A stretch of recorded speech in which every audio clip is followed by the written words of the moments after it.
ఈ రోజు మనకి నాన్ వెజ్ క్యాటరింగ్ అయితే ఉంది, అందుకని చికెన్ షాప్ దగ్గరికి వచ్చినాం. Hi friends, I Venkata Gopi Sri Dhanalakshmi junior college అయితే వంట చేయబోతున్నాం. కట్ చేసిన కోళ్ళని కాలుస్తున్నాడు మంట పెట్టి. మనమైతే 10 కేజీలు కొట్టించుకొని ఇంటికి వచ్చినాము చక్కగా. మనం చేయబోయే ఐటమ్స్ వచ్చేసి చికెన్ కర్రీ, పలావ్ అయితే ప్రిపేర్ చేస్తున్నాం. ముందుగా గిన్నె పెట్టుకుని గిన్నెలు ఎర్రగడ్డలు అన్నీ వేసుకున్న తర్వాత తాలింపు అయితే వేసుకున్నాం. చికెన్ ముక్కలు కూడా పోసుకున్నాం. బియ్యం కూడా నానబెట్టుకున్నాం. ఇక చికెన్లో అయితే చికెన్ మసాలా, కొత్తిమీర అయితే వేసుకున్నాం. తర్వాత పలావ్ అయితే ప్రిపేర్ చేస్తున్నాం.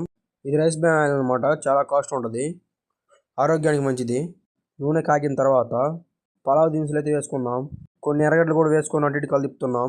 తర్వాత టమాటాలు, పచ్చిమిరపకాయలు కూడా వేసుకున్నాం. కొద్దిగా అల్లం పేస్ట్ కూడా వేసుకున్నాం. ధనియాల పొడి కొద్దిగా వేసుకున్నాం.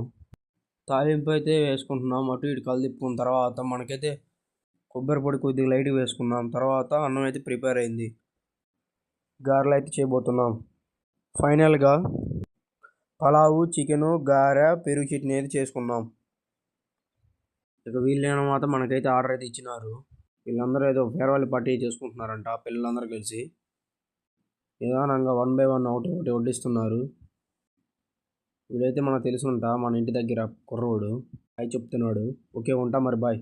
సబ్స్క్రైబ్ చేసుకోండి.